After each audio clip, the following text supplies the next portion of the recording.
Hello, guys. How are you? It's Natalie from Creative Makers, and I'm sitting here with Heather McLarty.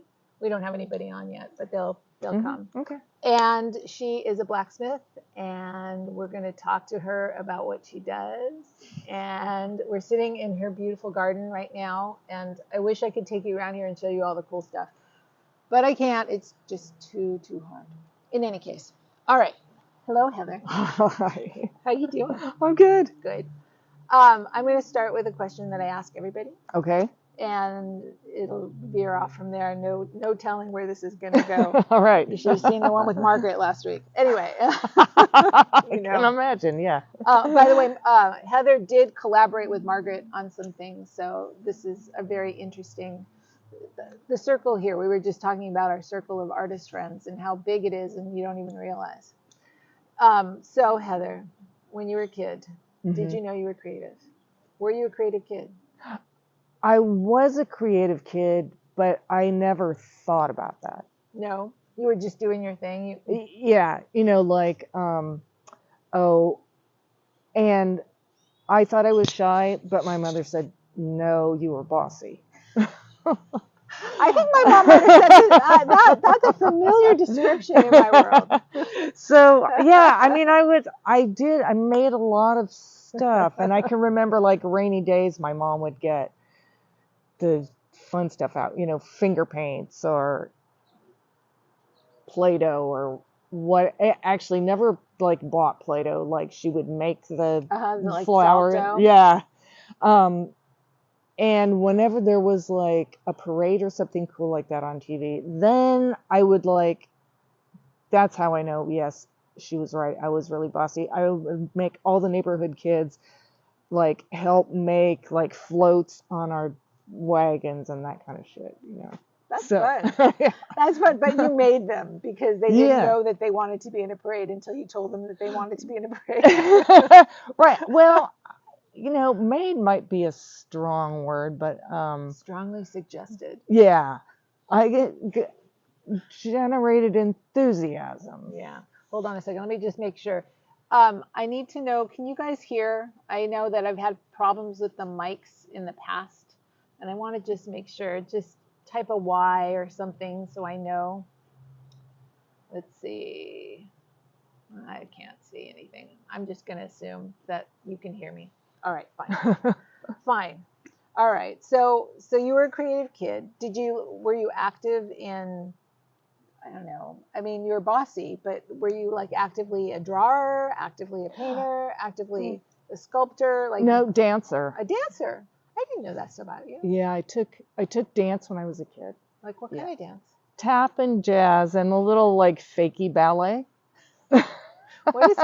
What's fakey ballet? Well, ballet taught in a tap and jazz studio, essentially, not like perfect form and all that stuff, just like sort of the general idea, I knew it. I did tap too for a long time. Oh, isn't it fun? Yes. Why do you think I'm a musician? Yeah, totally. Yeah. So I'm still doing percussion. Exactly. It's like playing drums with your feet. Yeah, I agree. All right. So you're a dancer, and did this like go all the way up into college? I'm looking for the transition here. When did it take a turn?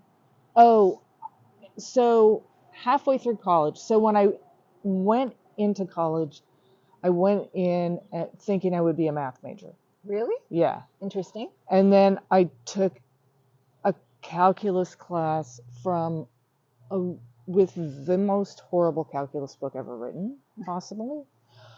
And by a completely uninspired professor. Yeah. And so I went, I can't do this. Right. I can't do this. And you have the wrong teacher. Yeah.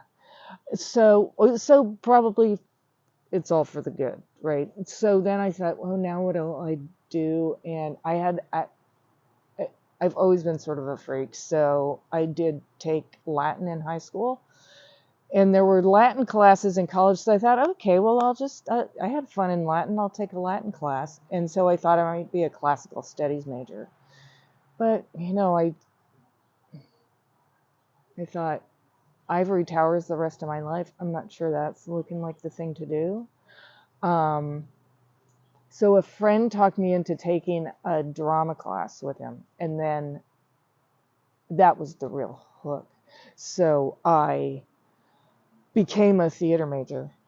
You're And sounding a lot like Bonnie right now. oh yeah. Yeah, because I mean, she was, you know, um, she focused on acting. Oh well, I had to take an acting class. Oh, so this wasn't the Oh, draw. F.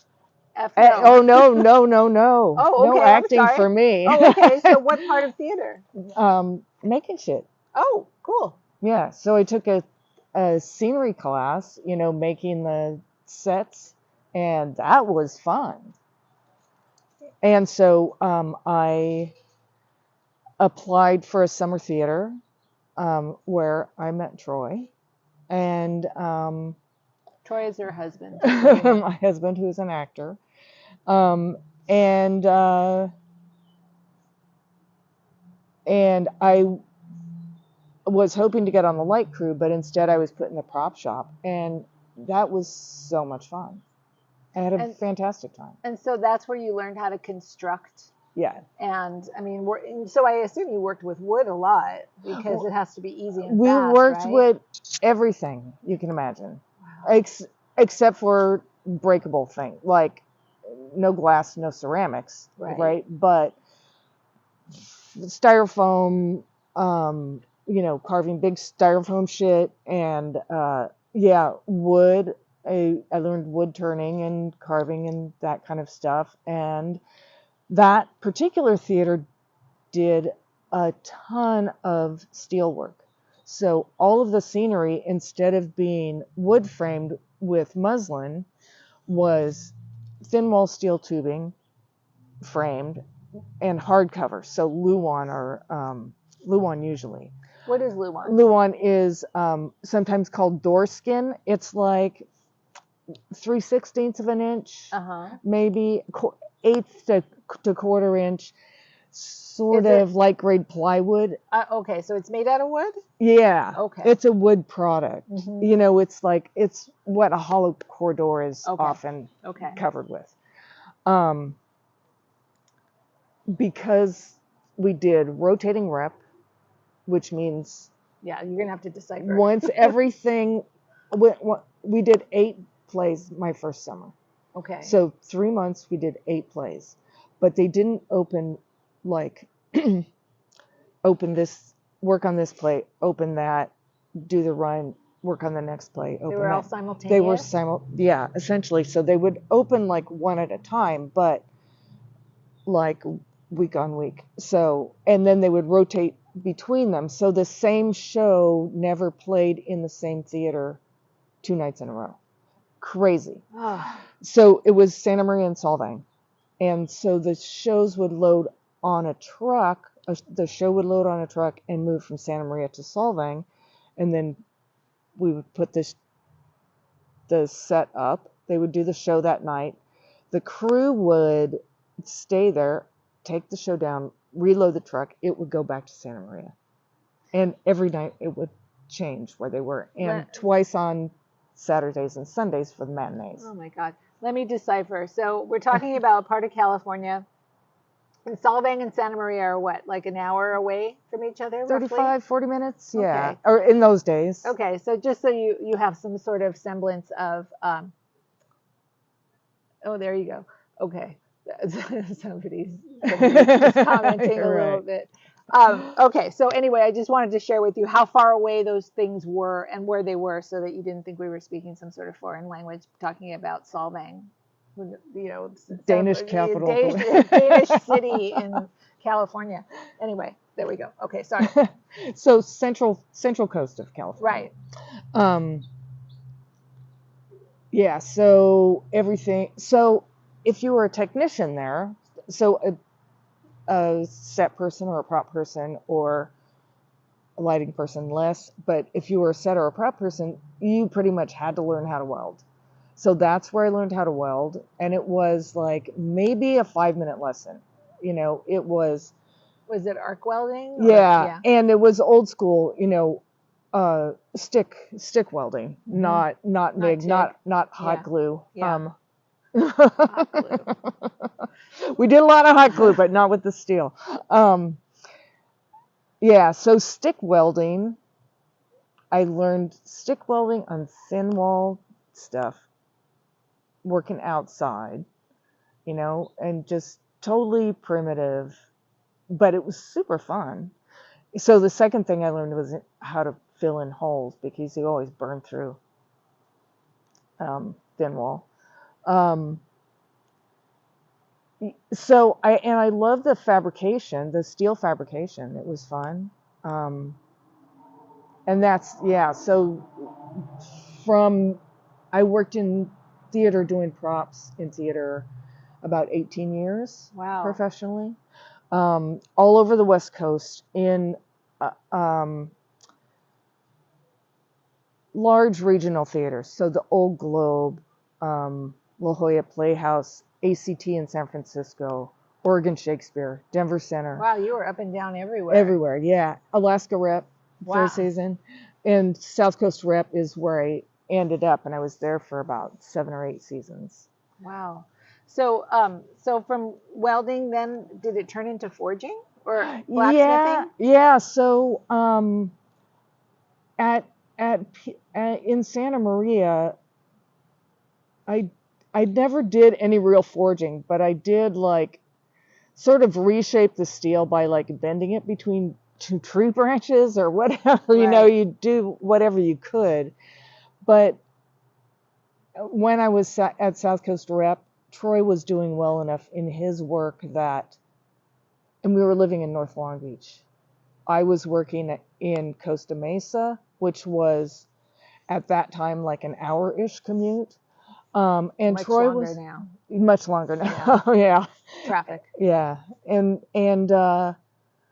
Troy was working, in the Valley mostly, maybe at Paramount in Hollywood, but up in LA, and that was an even worse commute. We tried to sort of split it, and I was sort of fed up with parts of the prop job, like playing shuffle the shit.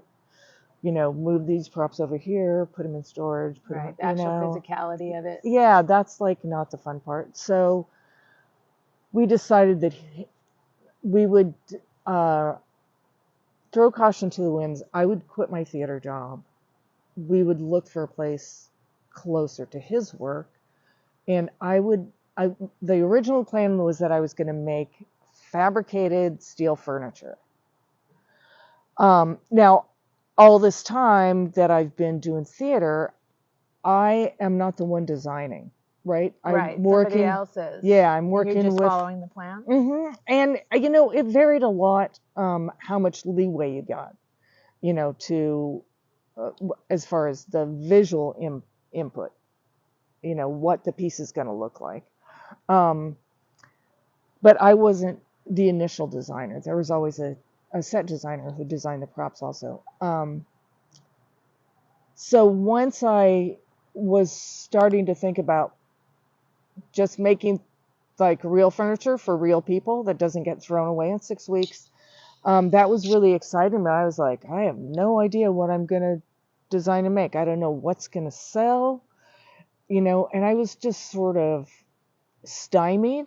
And finally, Troy said, don't worry about what's going to sell. Just make something. I don't care what it is. Just make something. I'll deal with selling it. Wow. That was the right answer. Yeah. Right there. That's the way of an artist. If you have to worry about selling something, is it going to sell? Can I find a buyer for this? Yeah. It doesn't work anymore. Yeah. I couldn't. Yeah, I just got. But also now you had to be a designer. Right. So must have done, you must have had to have a whole mind shift. A little bit, yeah. But also, having worked in the theater for so long and done such a huge variety of plays, and worked with so many different designers, I saw how that process worked essentially and participated in it somewhat. But I also knew I had a pretty fair idea, at least overall, of like history of periods and styles, and that, the idea of um, architecture and the smaller things that fit within the architecture, and how things go together or don't, and how things feel together, that I was more prepared for that than I had realized, I think. I did take, so I went to UC San Diego in college for theater, and everyone had to take a set design class, a lighting design class, a costume class, an acting class, and then the building classes. I'm still giggling about the acting class. Yeah, oh, just terrible.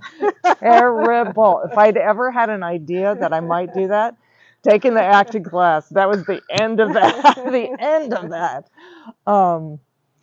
Yeah. So okay, what was your first piece then? Troy's pushing you, and you're like, I don't care what you make, just make something. Was it a chair? A table?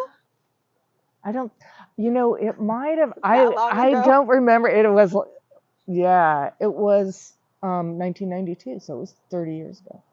I'm still having a hard time wrapping around my head that 1992 is 30 years ago. I know, right? Troy said something the other night about, oh my gosh, it was some event that had happened. He said, that I can't believe it feels like 30 years ago. And then he realized it was 1992. Oh, that's because it was 30 years ago. Okay, so you don't know what it is then? Something. I don't remember. But, what I started out with was sort of, it wasn't really forged. I would heat and bend stuff. So Troy bought me for my birthday. That's a loving husband. Whatever this is that he bought you. Yeah, an oxyacetylene rig. Okay. So, because that's what I asked for, because you can cut with it, you can weld with it, you can braze, you can heat things and bend them. I mean, for a long time I didn't have a forge, and that's what I used to heat stuff. Don't do that. Okay. Yeah, don't go that way. No. I won't go that way, I promise you. But so that's what he gave me. So I made like cactusy kind of stuff by bending rebar, and I thought rebar is kind of cool because I didn't want it to be smooth, right? Because cactus is so pointy and textury.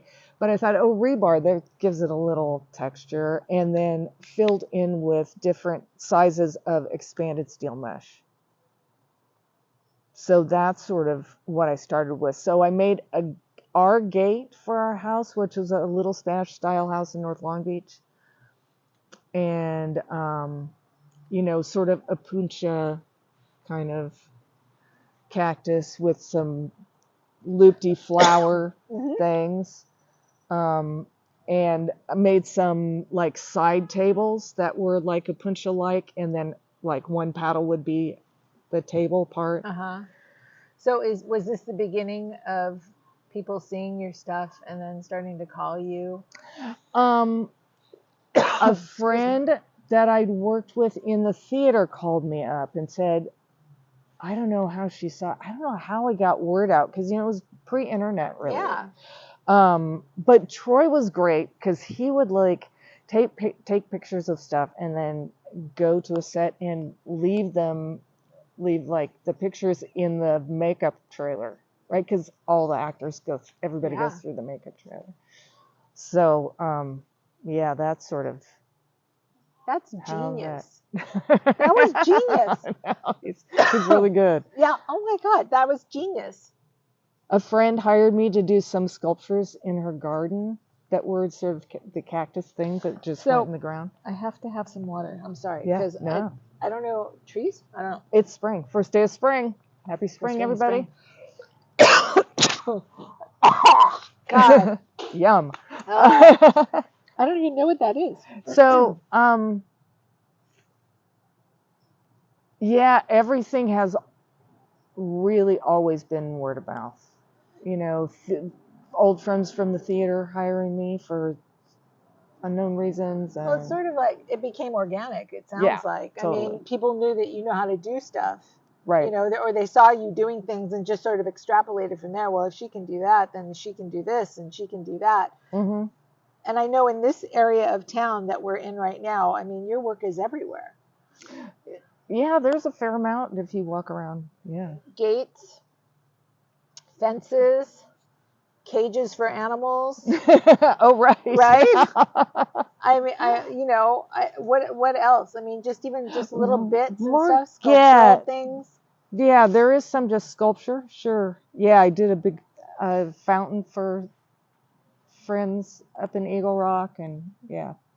So okay, let's talk about like your creative vision on things. How are you getting there? How are people making suggestions of what they want? It varies a lot. So some people come with a pretty clear idea of what they want. And some people think they know what they want, but I have to talk them into something different. It's usually not hard. And some people are like, I've got this space, I need to put a gate here. Do you want to come look at it? And they don't really have, their minds are open.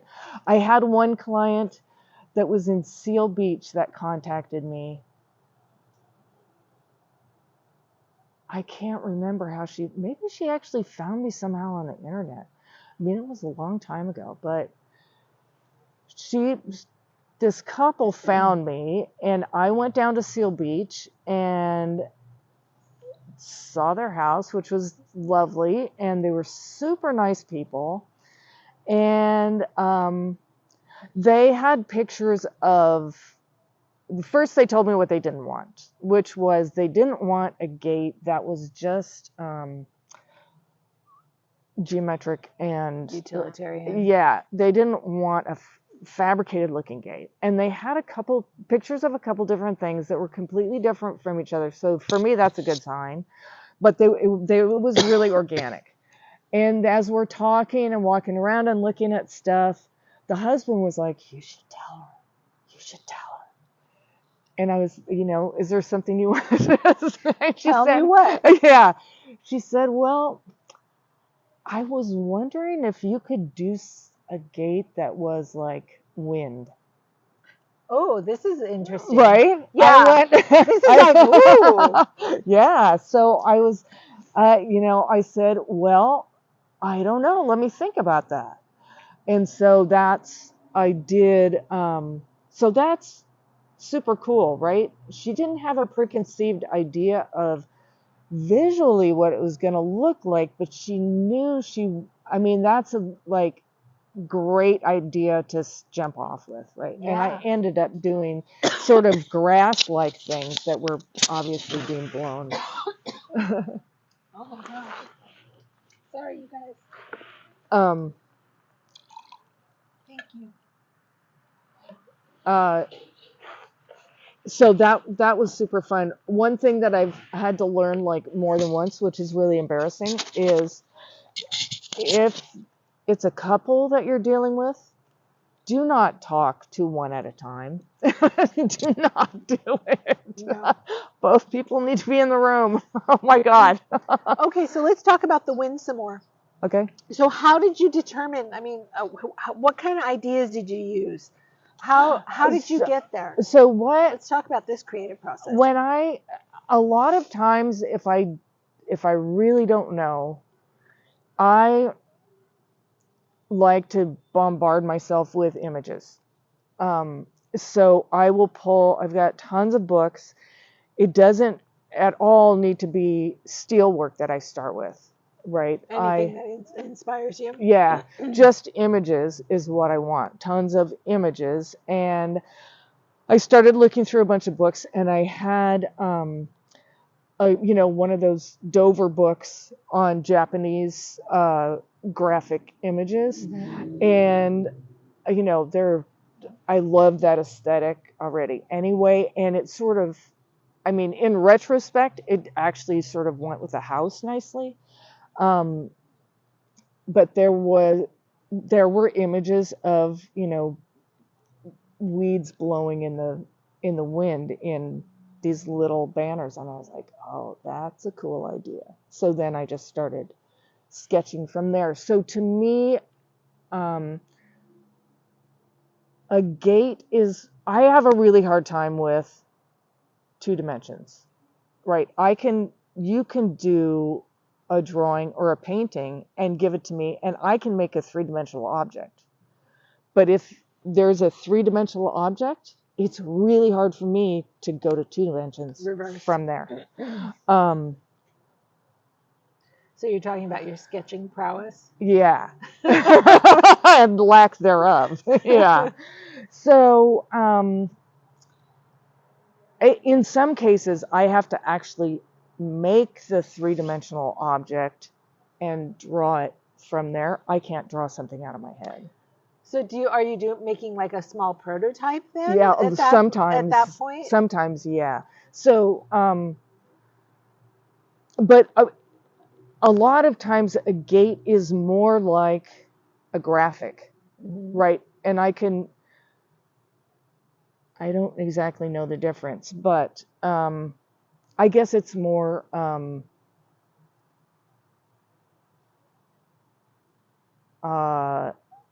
not based on a 3-dimensional object is the difference in my head of being graphic and being an actual nice drawing.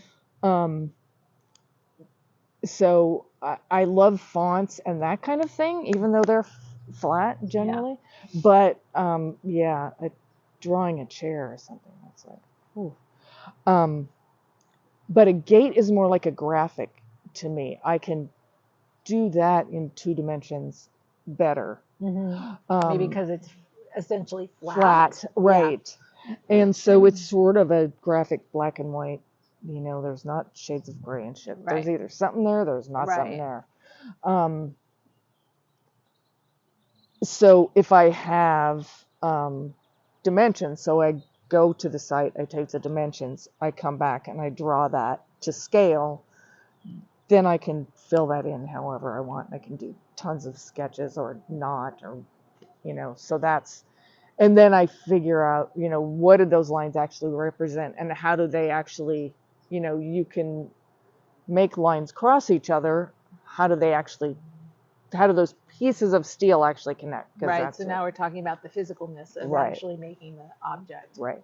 But you're also talking, I mean, when you're talking about the lines, you're also talking about the representational ideas of the work as well, like wind, for instance. Right. I mean, you've got to figure out a way to make the lines represent the wind. Right. Not an easy task. Well, no, and making it functional. But I had that, you know, stolen idea from the Japanese graphic, which was beautifully done, you know. So I had this, I mean, I didn't copy it, but I certainly copied the idea. Right. Of, and then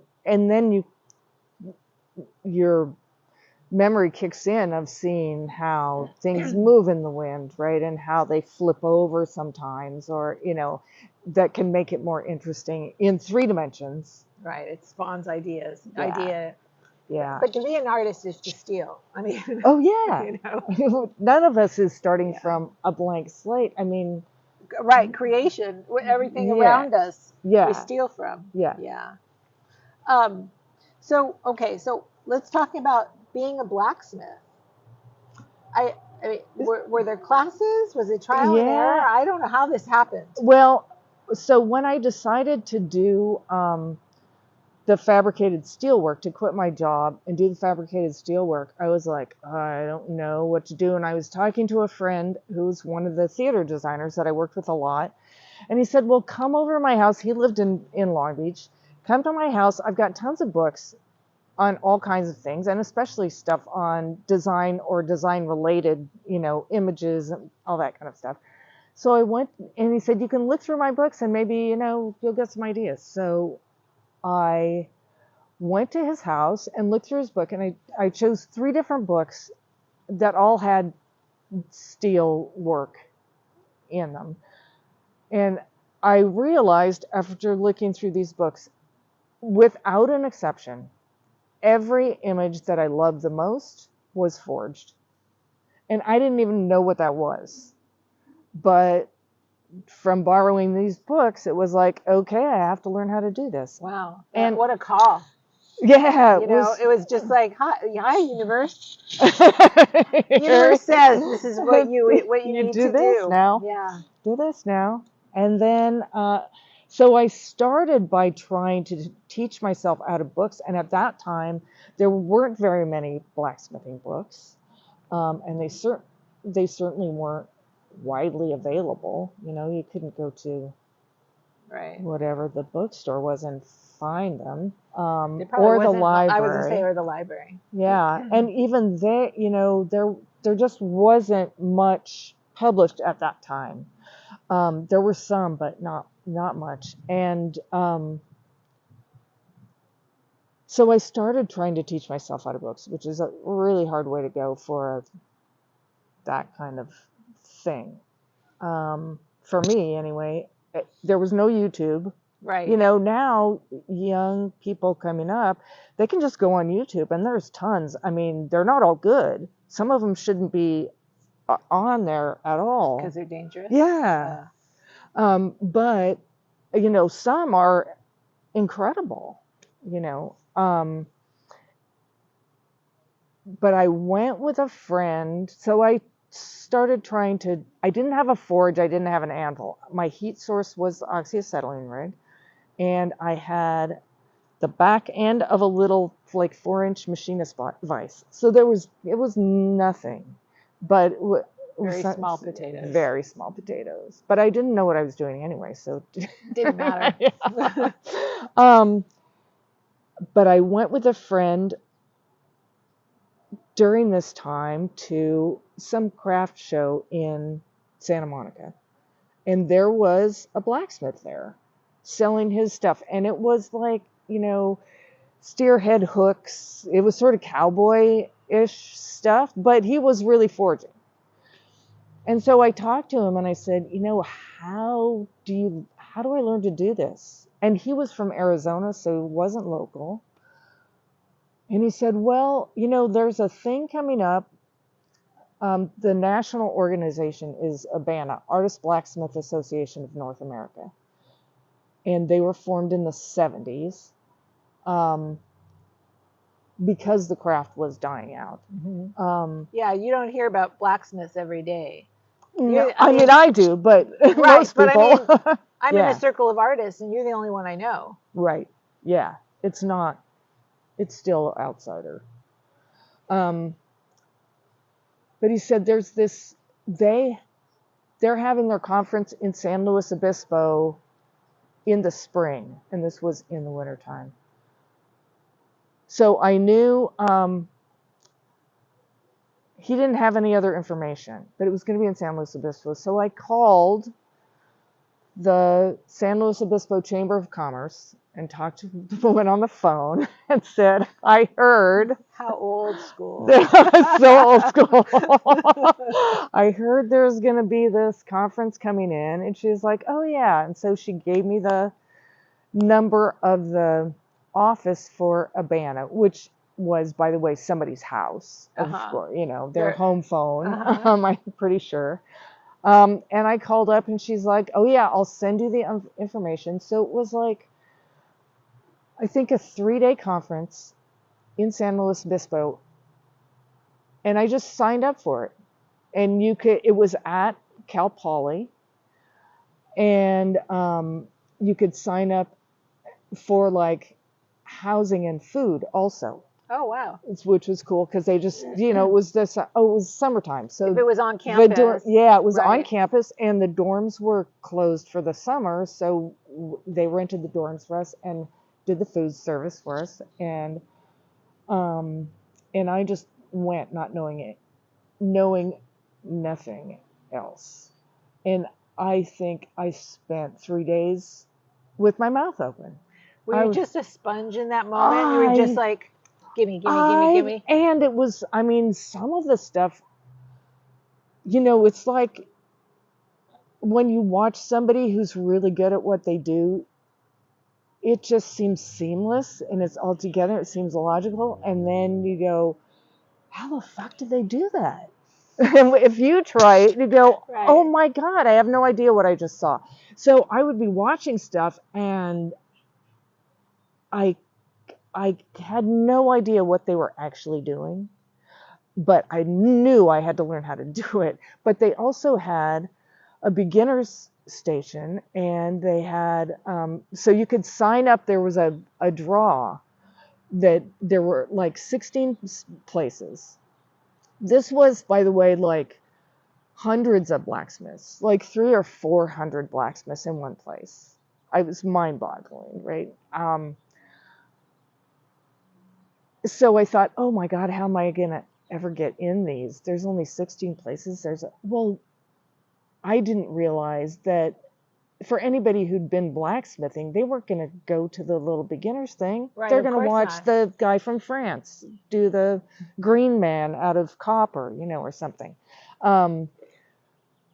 So I got in a lot of those classes, and that's the first time I really had hands-on real experience with instruction, and somebody's saying, if you grip your hammer more like this, bring it up higher, or whatever, There's something so valuable about having an actual human being standing next to you and showing you how to do something. I mean, Yeah. No knock on YouTube videos or No. whatever, but I mean, You don't get the feedback. Yeah, but having somebody say, no, not like this, like this. Right, yes. Yeah, try that. Yeah, don't raise your shoulder. Yeah. Keep your elbow in, whatever. Now, what year was this? 92. Oh, so this is still 92. Yeah. Wow. Yeah, so through Abana, then I met other California blacksmiths, and I found out about the California Blacksmith Association. And at that time, there was nothing in LA, but there was, and we were still living in Long Beach, there was an Orange County group. So I started going down there, and they did a monthly thing, I think, hands-on. So like more classes, more know-how, more this is how you do it or whatever. Yeah. So I know that you're involved with a place here called Adam's Forge. Mm-hmm. I don't really know what it is. Is it just a place to do this work where there's a major setup and blacksmiths can go there, or is it an art group? It's a nonprofit artistic blacksmithing school. Oh. So you can, everybody has to take at least just one intro class from us, and then you have other options from there. You can come whenever we have open forge and use the facility and any of the equipment that you've been trained on. Or you can just keep taking classes and so it's sort of it's mostly school and kind of collective, because we do have equipment that it's hard to have a place in LA where you can do this kind of work. I know it takes up a lot of space. It's sort of industrial. Yeah. And in places where it's not very industrial, I'm sure it's, how do you make a space for it? Yeah, it's hard. And lots of people live in apartments. You can't do this in your apartment. Yeah, no. It's like, no. Your neighbors would not be happy. So, and even in a regular, like when we were looking for this house, what we were looking for was someplace that maybe like backed onto a freeway or something where I could make noise and it wouldn't disturb the neighbors. But because here we have park across the street, our closest neighbors are school, and it's the school parking lot. They're making noise. Yeah. They're not here a lot of the times. Yeah. They don't care. I don't care about their noise.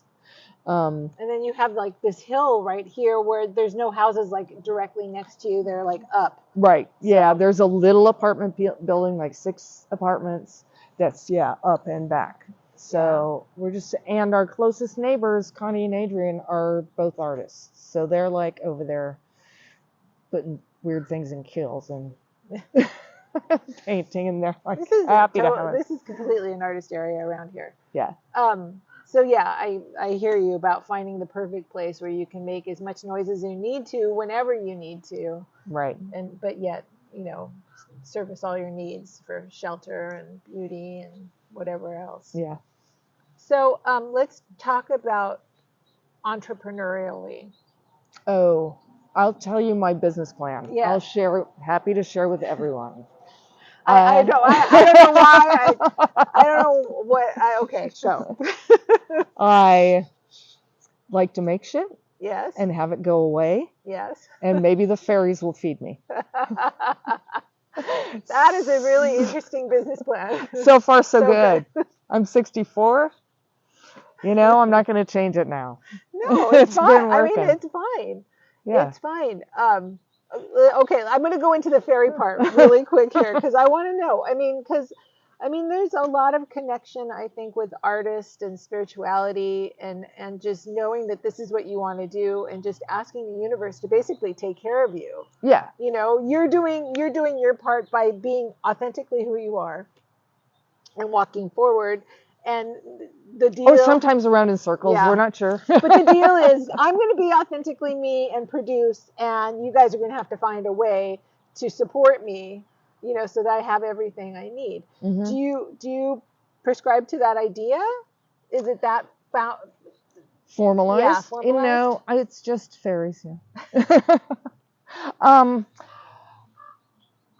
Well, I mean, so Troy also is super creative, and I think we've been really good about supporting each other through that.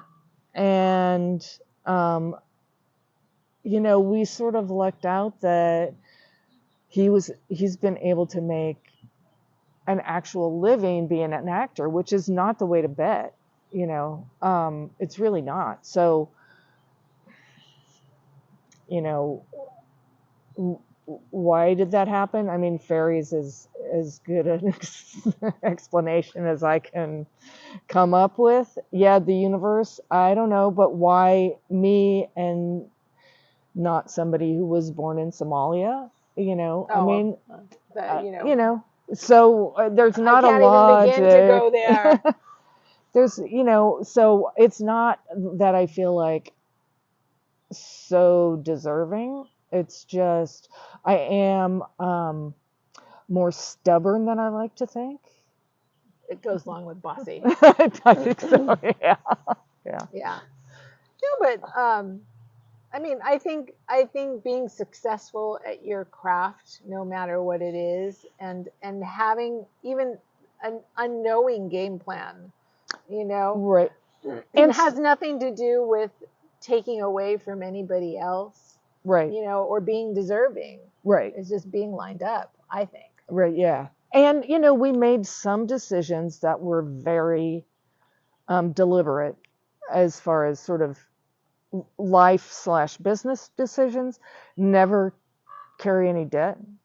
You know, I mean, we have had home mortgages, but that's it. The only debt we've had has been, you know, mortgages, and now our real estate is paid off. Congratulations. Thank you. That's a big deal. It is a big deal. You know, it's so freeing. Yeah. You know, never ever carried any credit card debt. We never had kids. You know, because we both knew if we had kids, feeding and clothing and housing the kids had to come first. And we weren't willing to do that. How we lived our life was more important than kids to us. And so, to me, that's exactly how it should be. If kids aren't that important, then you shouldn't be having them. Right. You know? That makes trouble down the road. For everyone. Yeah. Yeah. Especially the kids. Yeah. You know? So I didn't want to ever have kids and regret it and think, if I hadn't had this kid, I wouldn't be stuck here doing this horrible job or whatever. My guess is you wouldn't have thought that. I mean, had it come down to that, you know, you would have been like, oh my God, I love this kid so much. How could I have thought that I would have been able to live without this kid? You know, Right. But when you don't know, you don't know. Right. So we have dogs and cats instead. I hear you. I hear you. Fish. You got fish, I got bunnies and chickens. Right, yeah.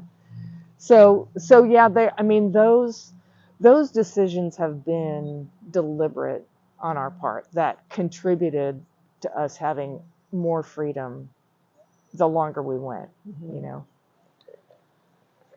How I mean, I know in the beginning Troy was basically supporting you both because he's the one that's like, just quit your job and move, do something else. Yeah, so before that, I had the regular job, Ah, right? I had the theater job was the regular job, which that's really sad.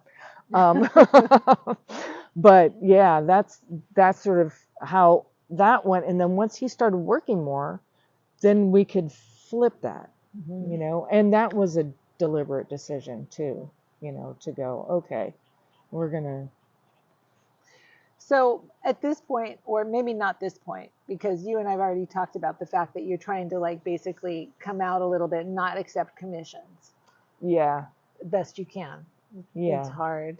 I It know. is. I know, because well, I mean, one of the things that I've been also really lucky with is having clients that actually become friends that are, some clients start out as friends, but my clients have been so wonderful, you know, and basically for the last 10 years, I would say at least, if there's somebody and I feel like, oh, You I'm don't not like. comfortable with this person, I send them somewhere else. Oh, I don't really? take it. I don't take any commissions from somebody that I don't feel sort of simpatico with. I think that's probably really smart. I mean, because how can you be creative and be your authentic self if you aren't feeling comfortable? Yeah, and you know, I have another friend who's an incredible artist blacksmith. I mean, incredibly skilled, beautiful work, and works in the Santa Barbara area, right? So super high-end clients. And I had him do a little talk on his business and that kind of stuff. And he said that's like his number one rule now. Don't work for anybody that you get any kind of bad vibe from. He said no one is going to be happy at the end of it. Not you, not them. It just doesn't work. I So think that is so wise. yeah, I think we forget that we're not here to like make everybody happy. You know what I mean? yeah, You're not here to be everybody's friend. You can be cordial. right, That's fine. You don't have to hate people, but it doesn't right. mean you have to work with them. Right. Yeah. And generally, what I try to do is find somebody else that I know that might be a better fit for them. You know. Which is an honest reply. Yeah. You know, I don't think I'm a good fit for you. Yeah. I've got a friend that might be exactly what Yeah. you need. You should talk to Philip or whoever. Yeah. Yeah. That's completely up on the up and up, you know. But what I wanted to ask about was, so okay, so first you were supporting you guys, and then he was supporting you. At this point, was there a point where you guys were feeling even again, like equivalent monetarily, like financially, in what you were putting in? Was your work able to support you in that way? I mean, if you okay, No. no, no, is it because it's just sort of here and there and everywhere? You just never know when you're going to get stuff. Yeah. And I work really slowly.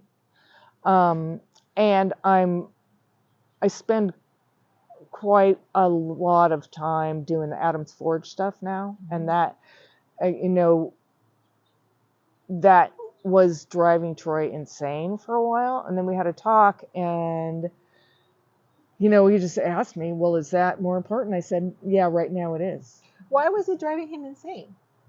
Because I had commissions that were taking so long, and He was taking it personally. yeah, he takes everything in. I mean, that's why he's a good actor, right? Yeah. Because he's super emotional and empathetic, you know, and even for people he doesn't know well, you know. So Oh, interesting. then once we talked about that, it seems to be sort of rearranged in his head where like that's the priority for me. And so At this point, I mean, blacksmithing is so physical. I mean, and you disclosed your age to everyone, which I will not repeat. How is your body doing with all of this? Because I mean, I've seen videos of you with a sledgehammer, you know, just over and over and over again. I actually did hurt my back for the first time in like 30 years. Recently? Yeah. And not super bad, but I can, it's still there. It's getting better, but I'm aware of it now, where I had been able to not be so conscious of it. I so one of the huge things is that I've realized over time, after doing this for so long, that I'm much smarter now about how I use my body, and it's not conscious, but I'm not very linear. It's okay. So I have a friend who's an artist blacksmith who turned 80 at the very start of COVID. His birthday party was planned. We drove, and on the way, they canceled the party. Oh my gosh. So that's his kind of age. He's that much ahead of me in age, but he's like always been unbelievably strong. And he moved, I don't know how much it weighs, a ton, acorn table. So it's a cast steel table that's 4 feet by 4 feet. I don't know, the top is probably 4 inches thick of steel Solid. with holes, with 2-inch holes that go through it. It's a grid of 2-inch holes, but I'm sure it's well over 1,000 pounds. And this was probably 10 years before that or so. We needed it moved. And so we were going to figure out how to get a forklift or something. And I came in like the next week, and he had been in, and the table was moved. He had moved it with a breaker bar by himself. And he said, well, I just know how to do stuff, which is true. And now I realize, now I know how to do stuff. I couldn't do that because that takes physical strength and knowing how to do stuff, but I can do things that a lot of people with my same strength would have a harder time doing, just because I know intuitively the physics behind how to move stuff, where to plant yourself, how to take mechanical advantage of things. I try to be aware of repetitive injury and being as physically loose as I can be while I'm hammering. I always wear glasses or safety glasses or some kind of eye protection. I am really good. I always have. Like, what are you going to pull out of your pocket? Custom ear protection. Yeah. I don't do stuff without it. I just don't do it. Right. All that banging is just like piercing. Yeah. And it's repetitive every day. You can get away with it for a little while, but so I'm conscious of that kind of stuff. I got tendonitis one time in my elbow, and it freaked me out because it came on like it's almost one day to the next. It was like bang. I was like, holy shit, I don't know what this is, but it's not good.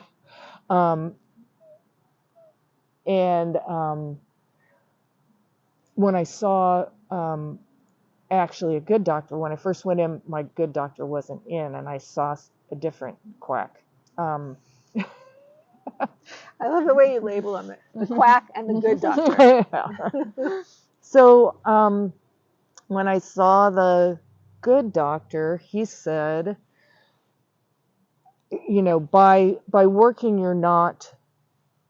it may hurt, but you're not actually causing yourself horrible injury. So that made me feel better.